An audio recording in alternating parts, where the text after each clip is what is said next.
Amém, queridos? Vamos orar. Enquanto nossos amados irmãos vão chegando, nós vamos elevar o nosso pensamento a Deus e buscar a sua presença, pedir a sua graça, a sua misericórdia, pedir a sua presença, que a sua palavra essa noite fale ao nosso coração e ela se espalhe pelo Brasil e pelo mundo.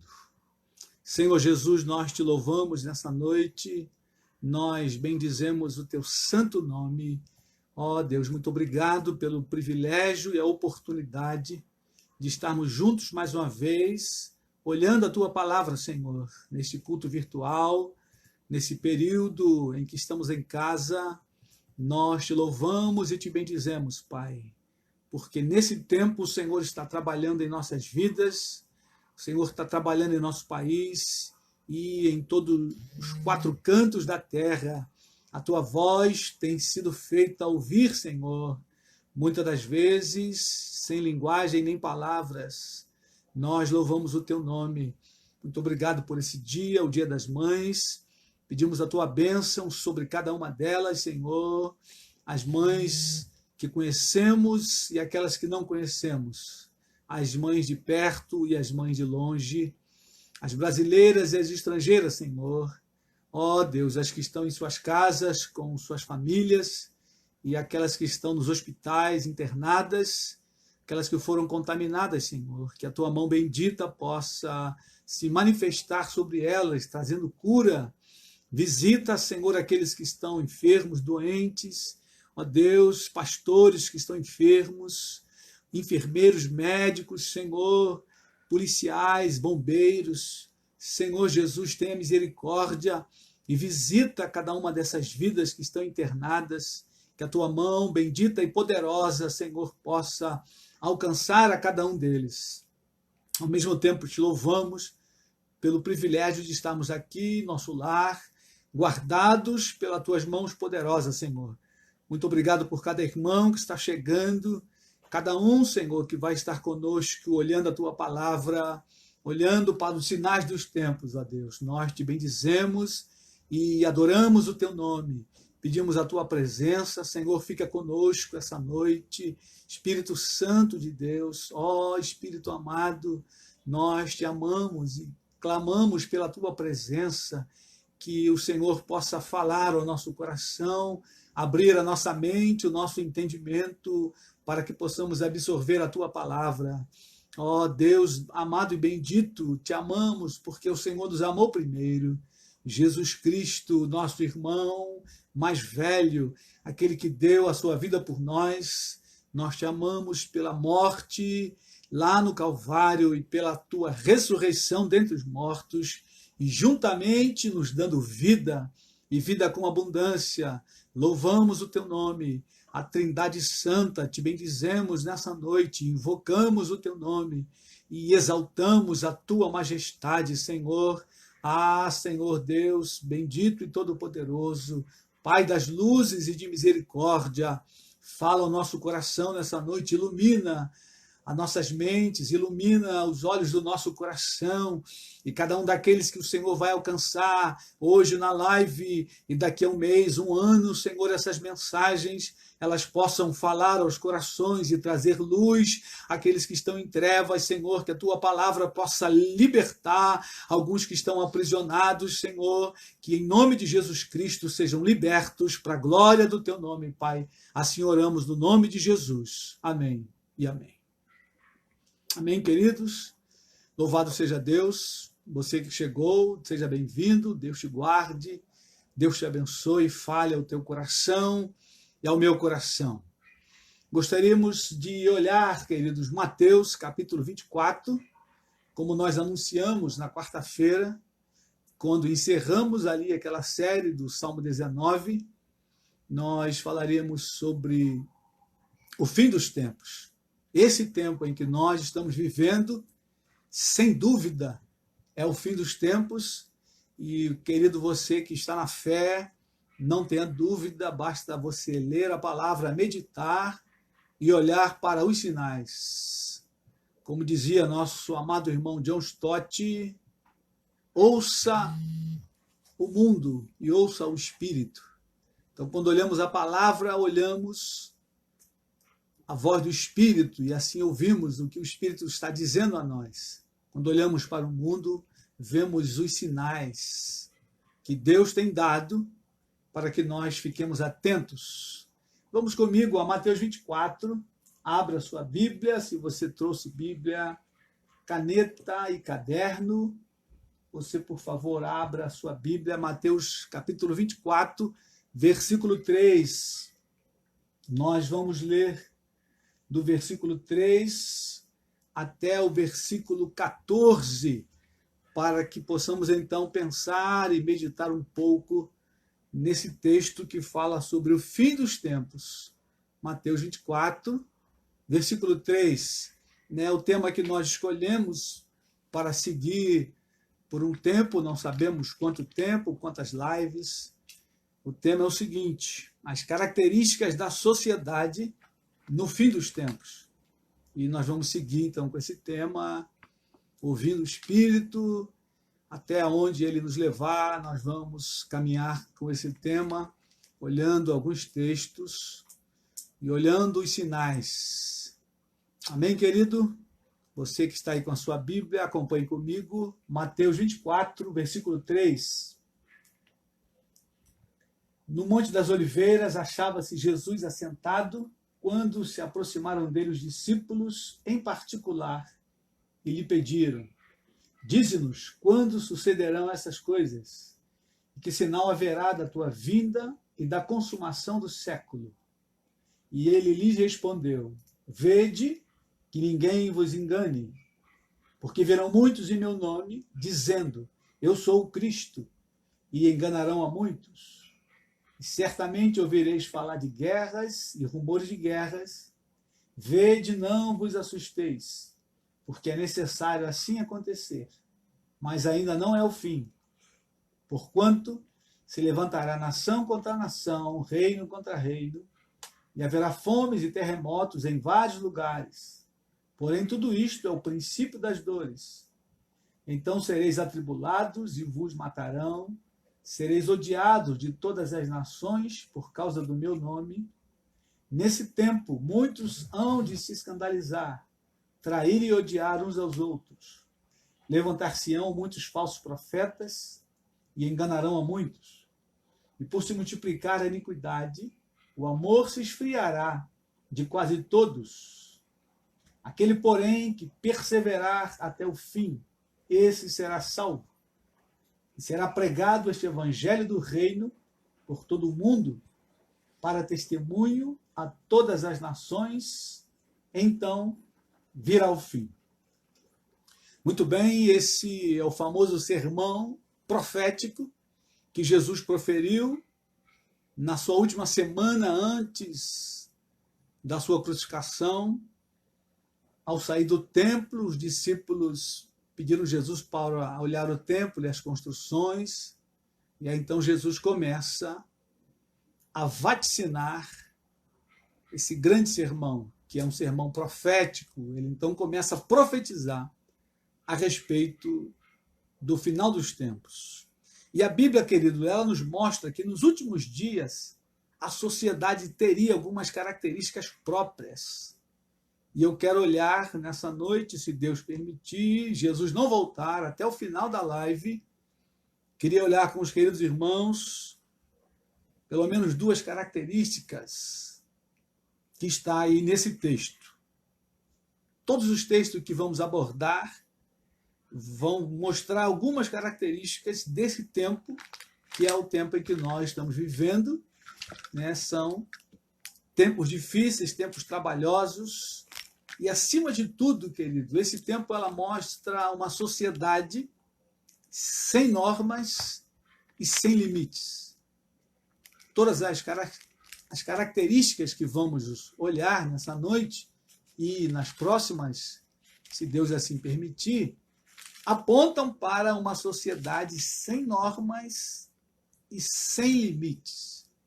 Quando olhamos, queridos, para esse tempo e fazemos uma análise, a gente pode olhar para cada segmento da sociedade que a gente vai perceber que em tal segmento há um número enorme de pessoas quebrando as normas, não querendo cumprir e pulando, ultrapassando os limites sociais, seja em qual área for. E eu quero tomar alguns exemplos com os queridos nessa noite. Primeiro exemplo, família. Quando olhamos para as famílias da sociedade moderna, né, ou pós-moderna, e é isso quando falamos até com esse termo bonito, sociedade pós-moderna, como seres humanos a gente fica cheio de pompa e acha que evoluiu muito, mas quando olhamos com o olhar bíblico, a gente percebe que essa pós-modernidade está levando a sociedade cada vez mais para o caos. Quando olhamos as famílias, vemos o seguinte: os filhos não respeitam mais os pais. Os filhos gritam com os pais e querem falar mais alto do que os pais, que numa família normal, desde que Deus instituiu a família, os pais são autoridade sobre os filhos.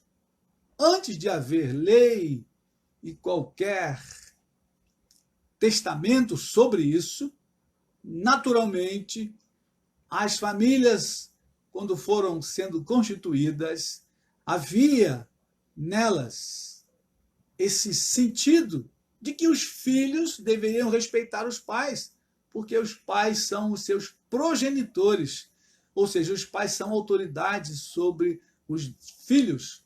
Mas quando olhamos hoje essa sociedade pós-moderna, queridos, os filhos não querem mais obedecer os pais. E ainda dentro da família, muitas das vezes, marido e mulher também não estão se respeitando uns aos outros. Em alguns casos, os pais também não querem respeitar os filhos. Isso mostra para nós, nesse tempo, que a sociedade ela quer viver sem normas e sem limites. Pois bem, quando olhamos a escola, né, ou a faculdade, que é um outro segmento social, a gente sabe, percebe, ouve os testemunhos, e aqui na live tem algumas professoras, sejam bem-vindas as professoras. Os alunos não querem mais respeitar os professores, sejam eles pequenos, adolescentes, jovens ou adultos. E a gente sempre aprendeu que o professor na sala de aula, ele é a autoridade ali. Mas essa sociedade pós-moderna não quer mais obedecer às normas. Então o aluno vai para a sala de aula e ele pensa e acha que ele tem que falar o que ele pensa que tem que falar, o que ele acha que é certo, e ele então desacata o professor. Em alguns casos que vemos na grande mídia, alguns chegam a bater nos professores, e nós chegamos ao cúmulo do absurdo de alunos que levam armas para dentro da sala de aula e algumas vezes matam colegas de sala e ameaçam professores dentro da sala de aula. Isso, querido, é uma sociedade pós-moderna, sem normas e sem limite. São características desse tempo, o tempo do fim, o qual Jesus diz ali para nós em Mateus 24, ao se multiplicar a iniquidade, o amor se esfriará de quase todos. Então, queridos, esse é um tempo que nós estamos vivendo. Quando olhamos para as comunidades, né, os bairros, ou condomínios de classe média ou classe alta, ou comunidade carente, a gente vê um outro problema. Os vizinhos não se respeitam mais. Em alguns casos, os vizinhos querem fazer festa e colocar som bem alto até altas horas da noite. Eles não querem mais respeitar os limites impostos pela sociedade, pelas regras sociais.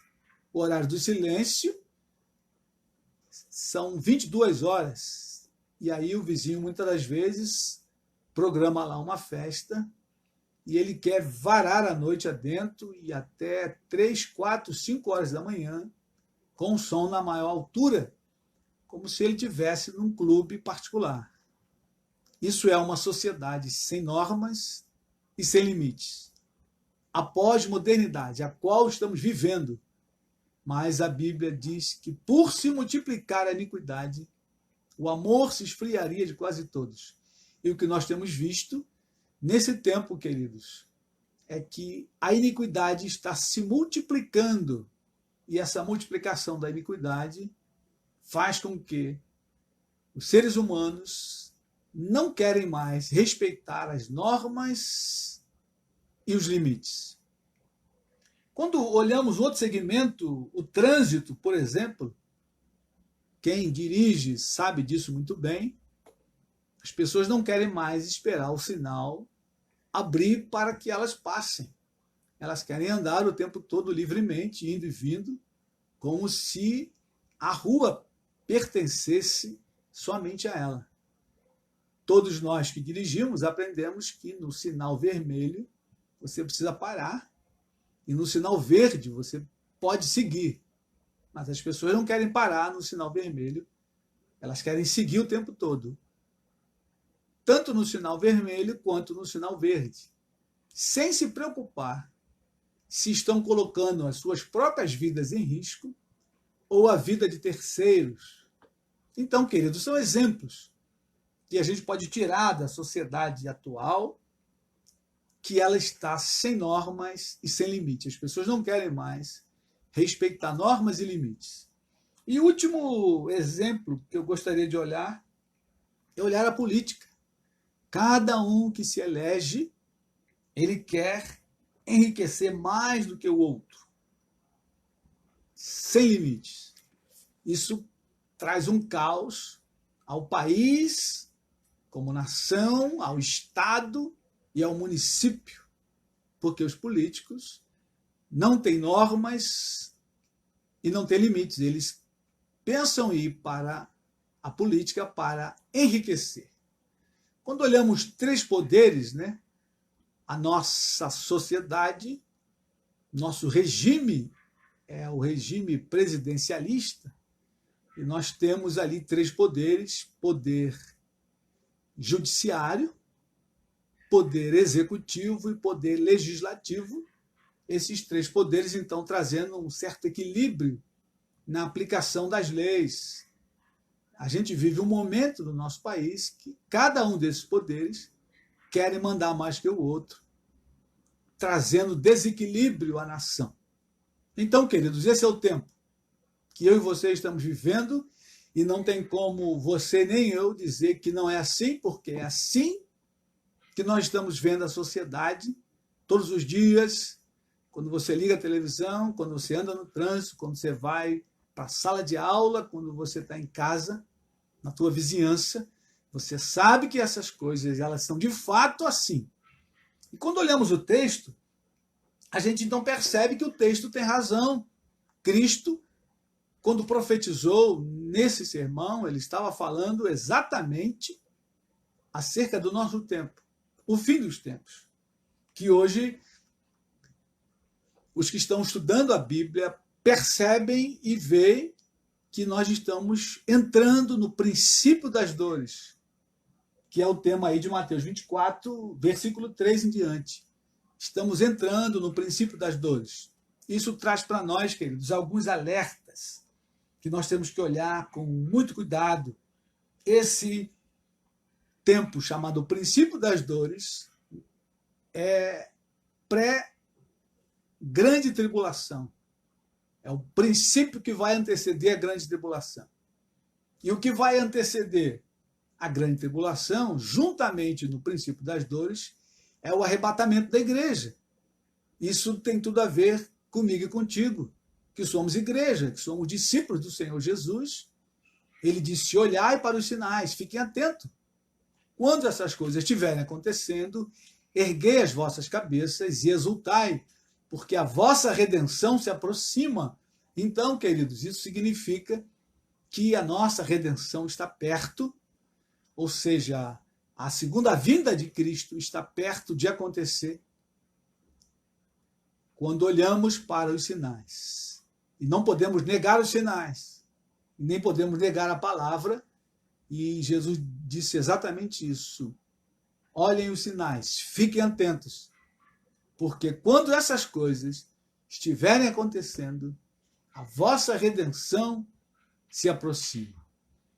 Pois bem, queridos, eu queria olhar duas características específicas aí nesse texto, que é a iniquidade crescente e a diminuição do amor. Está lá no versículo 12. Vamos comigo ao texto novamente, Mateus, capítulo 24, para você que chegou depois, Mateus 24, versículo 12. Você é muito bem-vindo. Você que chegou logo depois das 18, seja bem-vindo. Diz assim o texto, Mateus 24, verso 12. E por se multiplicar a iniquidade, o amor se esfriará de quase todos. Pois bem, nós queremos olhar essa noite, se der tempo, para essas duas características, o crescimento da iniquidade e a diminuição do amor. Não foi à toa que Jesus colocou as duas coisas juntas, porque uma coisa tem tudo a ver com a outra. À medida que a iniquidade cresce na sociedade, o amor diminui, né? Elas vão na contramão. À medida que a iniquidade vai crescendo, o amor vai diminuindo. Isso é igual matemática, querido. Se uma pessoa está com o coração cheio de iniquidade, logo ela não tem amor no coração. À medida que a iniquidade cresce na vida de alguém, o amor diminui. Isso tem muita lógica. E essa palavra iniquidade, palavra que lá no grego significa anomia, ela é o mesmo que maldade. Ou também significa a condição daquele que não cumpre a lei. E aí fica muito mais claro para mim e para você essa tradução. A condição daquele que não cumpre a lei. Ou o desprezo e a violação da lei. Então, quando nós olhamos todos esses exemplos, é exatamente isso que a sociedade está vivendo. As pessoas não querem cumprir a lei. Elas estão desprezando a lei. Então, isso é maldade, isso é iniquidade. Traduzindo em miúdos, isso é pecado. E essa é uma palavra que a sociedade não gosta muito de ouvir, né? Mas a realidade é essa. A iniquidade, a maldade, a condição daquele que não cumpre a lei, o desprezo e a violação da lei são pecado. E não dá para a gente, então, ficar escondendo e dando outro nome para essa realidade. Então, queridos, isso é algo alarmante em nossos dias, porque a gente vive num mundo duplamente tenebroso, porque esses aspectos eles vão crescendo a cada dia, e a cada dia eles estão mais enfáticos no seio da sociedade. Esta que eu e você estamos vivendo. Nós precisamos, queridos, nós precisamos a cada dia buscar a Deus e guardar o nosso coração em pureza e santidade, porque a iniquidade, o pecado, a maldade, ele cresce de uma forma avassaladora. Ele se multiplica. E é exatamente a expressão que Jesus vai usar por se multiplicar a iniquidade. O amor se esfriará de quase todos. Quase todos aí significa um número muito grande, ou a maioria das pessoas. O amor vai se esfriando. Então a gente tem que parar e pensar, opa, será que eu estou nesse grupo? Será que eu faço parte desse grupo, o qual Jesus está dizendo que o amor iria se esfriar? E perceba que Jesus, nesse contexto, ele está falando antes do arrebatamento. Está falando do princípio das dores. Consequentemente, a igreja está nesse contexto, porque a igreja só sai da terra após o arrebatamento. Então, se estamos no princípio das dores, o arrebatamento ainda não aconteceu, nós estamos aqui, eu e você, então nós estamos nesse contexto, e aí precisamos nos guardar a cada dia, para não sermos contaminados com o avanço da iniquidade em nosso coração, porque se a iniquidade aumenta, o nosso amor vai se esfriar. Consequentemente, não tem como ser diferente. E a maldade, querido, no coração do homem, Deus vem alertando desde o começo, desde o início da criação da humanidade, Deus vem alertando quando essa maldade vai crescendo e chegando a números alarmantes. E aí eu queria olhar com você um outro texto, lá em Gênesis. Vamos comigo até Gênesis, capítulo 6, lá no comecinho da Bíblia. Gênesis, o primeiro livro da Bíblia. A humanidade estava crescendo. O início, bem no começo. Mas por causa do pecado de Adão e Eva, que foi lá no jardim do Éden, a maldade começou a crescer no coração da humanidade. E nesse tempo, que nós conhecemos como o tempo de Noé, Deus alertou a humanidade. Gênesis capítulo 6, eu queria olhar com você, versículo 5. Gênesis capítulo 6, verso 5. Veja o que diz aí.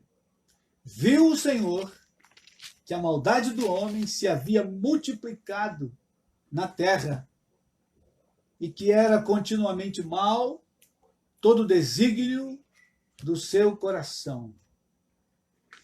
Viu o Senhor. Deus, querido, está atento e alerta em todo o tempo. Deus jamais abandonou a sua criação, os homens e o planeta. Deus está sempre atento. E lá no começo, quando a maldade começou a se multiplicar, num primeiro momento, Deus estava atento e olhando. E ele viu o Senhor, que a maldade do homem havia se multiplicado. E a expressão ali é a mesma, a maldade, que é a iniquidade, havia se multiplicado. Ou seja, a maldade estava crescendo. E quando olhamos o texto todo, querido, o que é que nós vamos chegar, e qual é a conclusão que vamos chegar? A consequência do crescimento da maldade naquele período de Noé. A consequência você já sabe. Olha aí o que diz o versículo 8. Aliás, versículo 11, quando Deus anuncia o dilúvio. Versículo 11. A terra estava corrompida à vista de Deus e cheia de violência. Viu Deus a terra, e eis que estava corrompida, porque todo ser vivente havia corrompido o seu caminho na terra. Então disse Deus a Noé: resolvi dar cabo de toda a carne, porque a terra está cheia de violência dos homens. Eis que o farei perecer juntamente com a terra. Então, queridos, a consequência direta do crescimento da iniquidade foi o juízo de Deus. Deus trouxe juízo sobre a sociedade no período de Noé, porque a maldade havia se multiplicado a níveis tão grandes, tão extremos, que Deus trouxe juízo sobre os homens daquele tempo. Os homens daquele período tiveram debaixo do juízo de Deus. Somente se salvou Noé e sua família. Olha o que diz aí no versículo 8. No meio de toda uma geração havia um homem justo. Capítulo 6, verso 8. Porém Noé achou graça diante do Senhor. Eis a história de Noé. Noé era homem justo e íntegro. Entre os seus contemporâneos, Noé andava com Deus. E Noé, querido, para nós é um exemplo de que, nesse tempo pós-moderno, embora a iniquidade cresça e avança, nós podemos andar em justiça e integridade diante de Deus. A história de Noé é uma história linda, né? De poucas palavras. Eis a história de Noé. Noé era um homem justo e íntegro entre os seus contemporâneos. Noé andava com Deus. Isso, para nós, é muito bom, porque não há desculpa para a gente dizer o pecado hoje é muito maior, o pecado hoje atingiu níveis alarmantes, é impossível fugir de tanta iniquidade. Olhando para o texto, queridos, a gente sabe que é possível, nesse tempo pós-moderno, nós vivermos em santidade, em pureza, porque Noé viveu e agradou a Deus. E Noé, além de viver e agradar a Deus, ele serviu como profeta para anunciar juízo entre os seus contemporâneos. Naquele período, Noé era a voz de Deus. Assim como hoje nós, nesse período, precisamos e devemos ser a voz de Deus, anunciando o juízo de Deus sobre a sociedade pós-moderna. Deus trará juízo sobre os homens que andam na iniquidade. Pois bem, queridos, o tempo passou, a sociedade voltou a crescer, Deus salvou Noé e sua família, 7 pessoas, de toda uma geração. E a terra voltou a crescer, os homens se multiplicaram, e aí quando a gente olha um pouco mais à frente, chegamos nos dias de Sodoma e Gomorra. Vamos a Gênesis capítulo 18, pouco à frente aí, Gênesis 18. A humanidade voltou a crescer, os homens tiveram filhos, se multiplicaram, e havia 2 cidades que a sua iniquidade, o seu pecado, cresceu igual nos dias de Noé, a níveis alarmantes. Gênesis 18, versículo 20. Olha o que diz o texto. Gênesis 18, verso 20. Se você tem sua Bíblia, vamos comigo até lá. Disse mais o Senhor: com efeito, o clamor de Sodoma e Gomorra tem se multiplicado, e o seu pecado se tem agravado muito. Descerei e verei se de fato o que tem praticado corresponde a esse clamor, que é vindo até mim. E se assim não é, sabê-lo-ei. Perceba que o clamor, disse mais o Senhor, com efeito, o clamor de Sodoma e Gomorra. Essa palavra clamor aí, querido, é o mesmo que iniquidade. O clamor de Sodoma, a iniquidade de Sodoma, o pecado de Sodoma, o lamento. Essa palavra também pode ser traduzida como lamento, pranto, angústia. Tudo isso em Sodoma e Gomorra estava existindo. A maldade era muito grande, chegou às narinas de Deus. Alguns estão dizendo que está travando o Facebook. Os irmãos podem dar o sinal se está tudo bem por aí, ou se é localizado. Hoje tivemos problema aqui com nossa energia, agora está tudo bem. Se o sinal não estiver bom, os irmãos avisem. Então, queridos, quando olhamos para esses exemplos, período do dilúvio, o período de Sodoma e Gomorra, e vamos olhar mais um exemplo de Jonas, com a cidade de Nínive. Quando olhamos esses exemplos e olhamos para o nosso tempo, a gente percebe bastante semelhança, e uma delas é a multiplicação da iniquidade. Sodoma e Gomorra, os irmãos sabem a história, conhecem a história. A cidade estava tão pervertida, o pecado era tão grande, que 2 anjos foram visitar o único homem justo lá, que era Ló.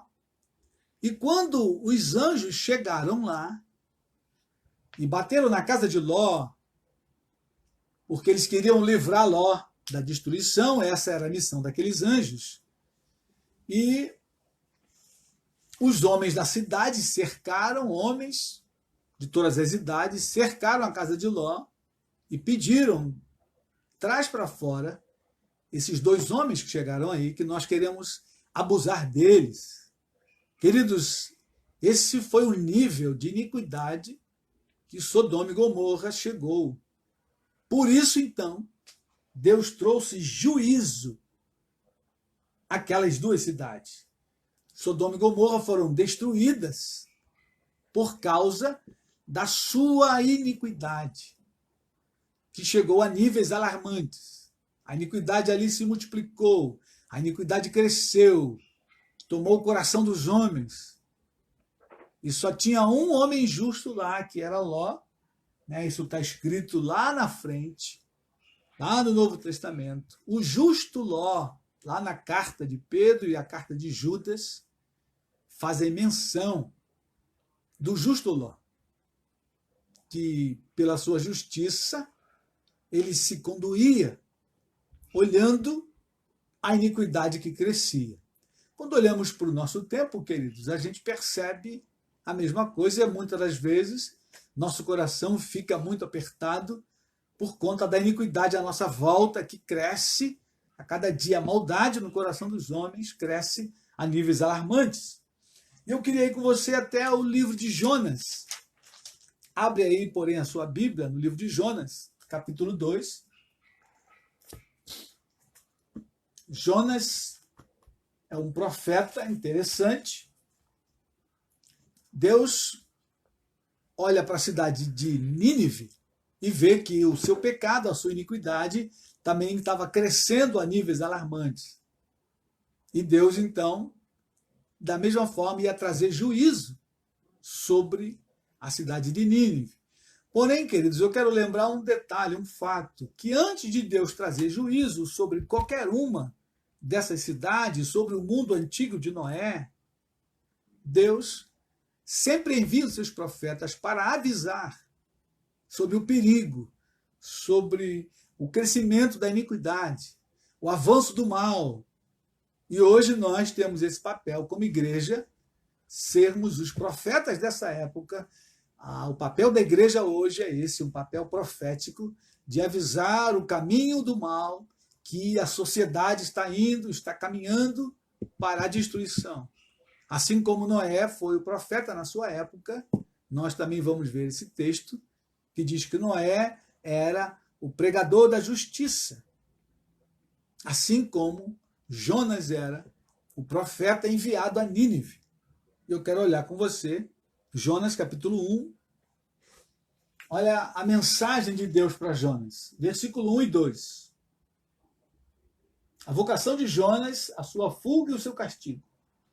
Veio a palavra do Senhor a Jonas, filho de Amitai, dizendo: Dispõe-te e vai à grande cidade de Nínive e clama contra ela, porque a sua malícia subiu até mim.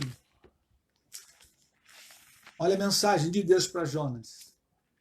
Levanta-te, dispõe-te, vai à grande cidade de Nínive. Nínive era uma grande cidade portuária, era a capital da Síria e tinha muita gente. Deus não queria destruir Nínive, Deus queria salvar Nínive.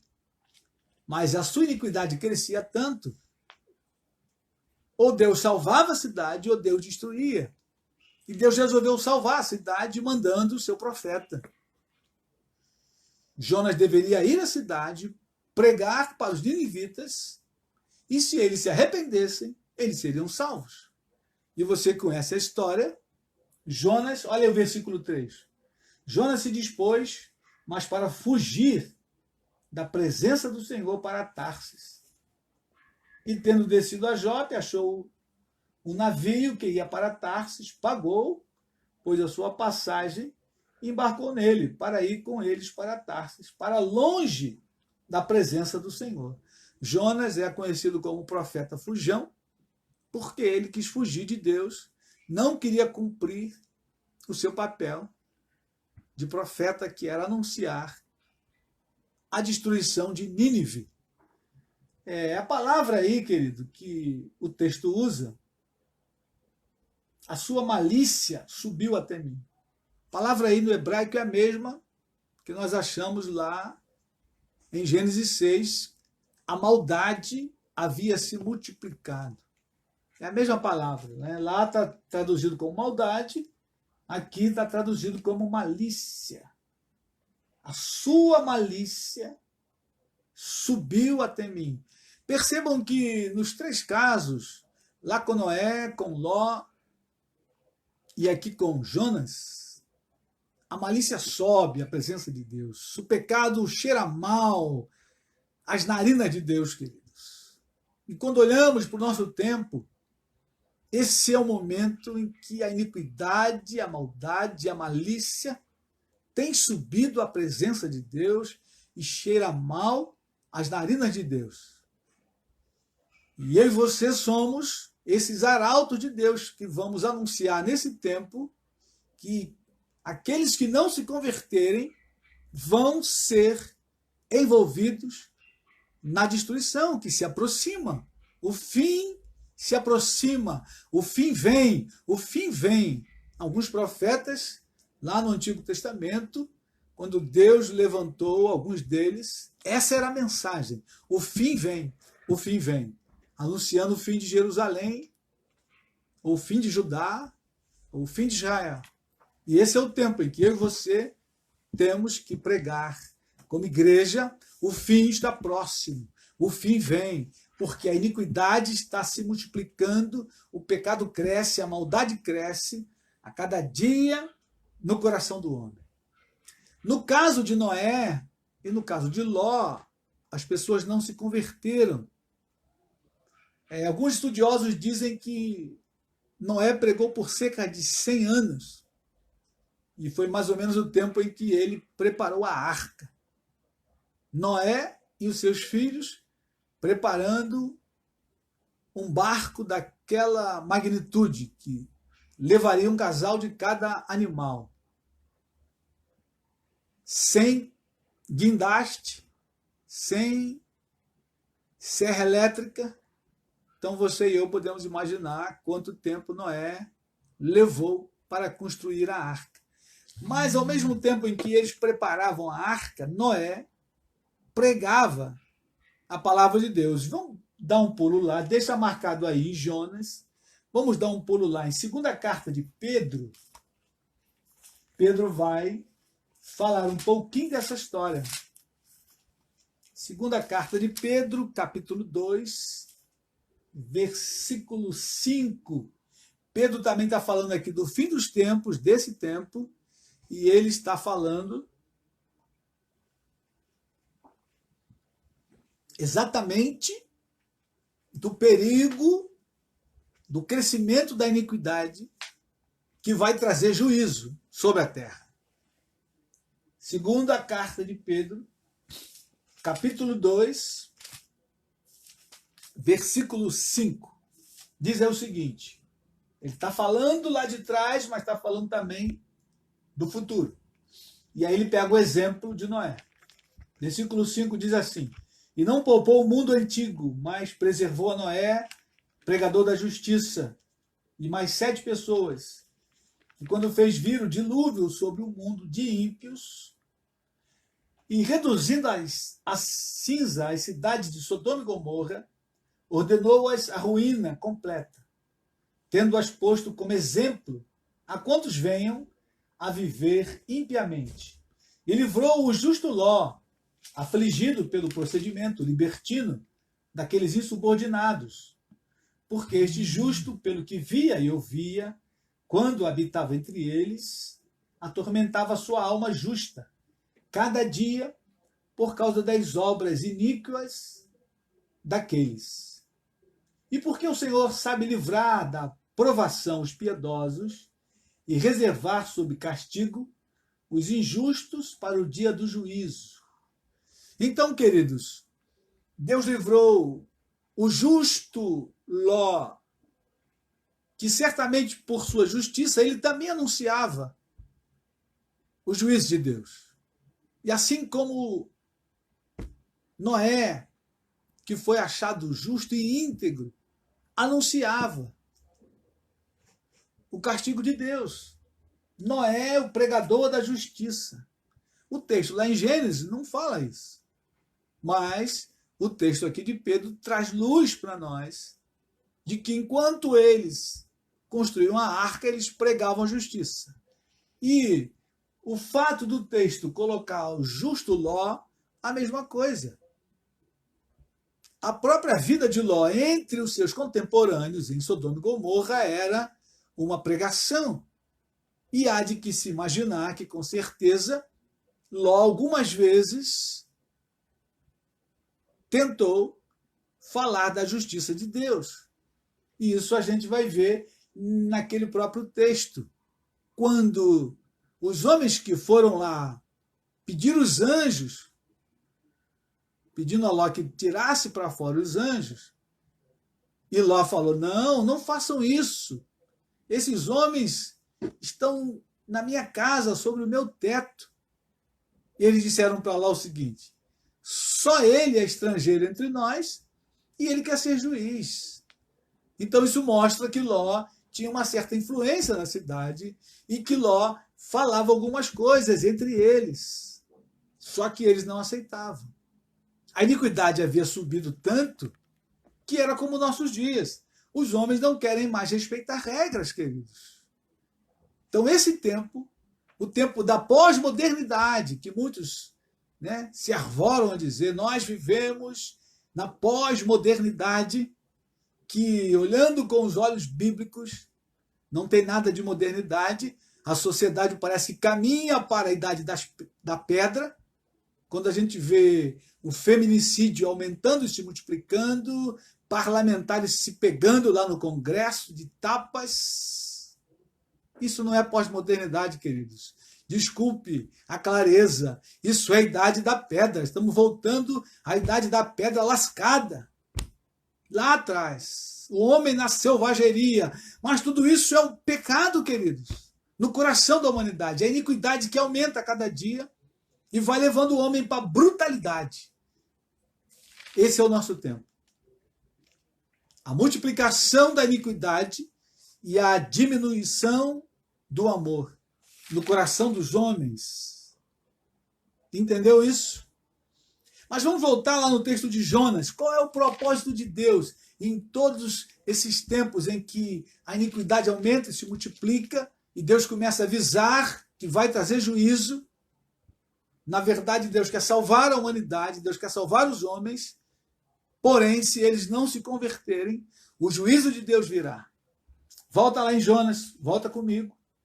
Jonas, capítulo 2, verso 5. O texto mostra que aquela sociedade se arrependeu. Os ninivitas se arrependeram. O rei de Nínive se arrependeu. Diz assim o texto. Jonas, capítulo 3, verso 5. Perdão, eu disse 2, mas não, é capítulo 3, verso 5. Os ninivitas creram em Deus e proclamaram um jejum. E vestiram-se de pano de saco, desde o maior até o menor. Chegou esta notícia ao rei de Nínive. Ele levantou-se do seu trono, tirou de si as vestes reais, cobriu-se de pano de saco e assentou-se sobre cinza. E fez proclamar e divulgar em Nínive, por mandado do rei e seus grandes, nem homem, nem animais, nem boi, nem ovelhas, provem coisa alguma, nem os levem ao pasto, nem bebam água, mas sejam cobertos de pano de saco, tanto os homens como os animais. E clamaram fortemente a Deus, e se converteram, cada um do seu mau caminho e da violência que há nas suas mãos. Quem sabe se voltará a Deus e se arrependerá, e se apartará do furor da sua ira, de sorte que não pereçamos. Viu Deus o que fizeram, como se converteram do seu mau caminho, e Deus se arrependeu do mal que tinha dito lhes faria, e não o fez.